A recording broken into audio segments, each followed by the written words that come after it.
Hi, welcome to day 33 of Kate Bowler and Jessica Richie's book, Good Enough Lent.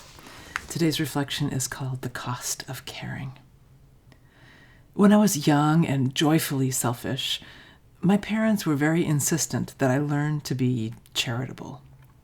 The Christian tradition asks that you give 10% of your earnings away to something that's decidedly not about your happiness. And so I was stuck taking a dime from every dollar earned doing chores to put in a separate piggy bank. At some point, I had at least $20 in coins, which I gave to the Salvation Army with a great deal of personal fanfare. You're welcome. Yes, I'm always this magnanimous. We were even forced to do this family tradition where we had to shop for the Christmas list of another family. My parents, who had very little money to spare, would foot the bill. As I was piling presents into the shopping cart, marveling at my own generosity at their expense, I paused to ask my father, "How will we know when it's enough?"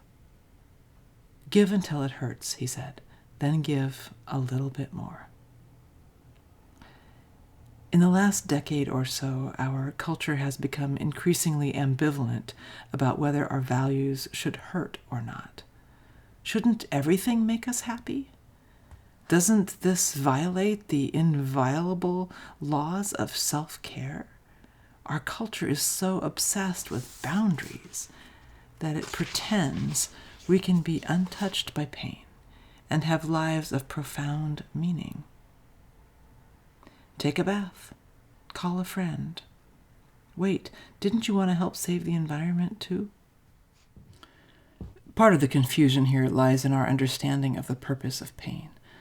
Abusive relationships, self-harm, brokenness and dysfunction and pathologies of all kinds. That kind of pain violates the deepest, truest thing about us, that we are deeply worthy of all good things. Full stop. But there are some virtues we can develop, people we can become that require sacrifice. They are not easy flowers. They are like ridiculous hydrangeas, unnecessarily beautiful and temperamental as heck. When we want to grow, there might need to be some pruning, some hacking of deadening habits and beliefs, some watering and readjustment so we might grow toward the light. I didn't understand until I met nurses that the good work was always going to be costly. My friend Christy Watson is a writer and a nurse in the United Kingdom. She had taken a step away from the hospital in order to teach nursing for several years, but during the pandemic she volunteered to serve on the front lines once again.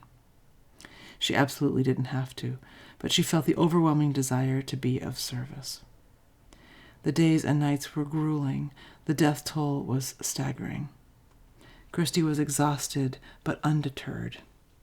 She explained the brutality this way. The way you know you're doing your job correctly is that it costs you a part of your own soul. Even with the best self-care practices, the job of any caring professional, be it a nurse or doctor or social worker or teacher or chaplain, comes at a steep price. It costs you to care. Caring, she said, is an occupational hazard. What will good things cost us?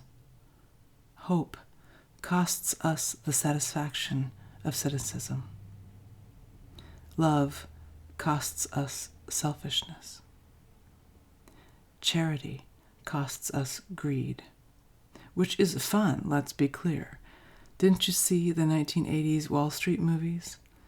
You could be renting a money hurricane at this very moment. We often see this cost clearly when we feel the weight of our obligations, whether it's in our careers or in our homes, caring for our kids or aging parents or a disabled spouse. There is no amount of bubble bath, no matter how delicious the scent, that will generate the kind of empathy this work requires. The beautiful, terrible work of seeing one another's humanity up close.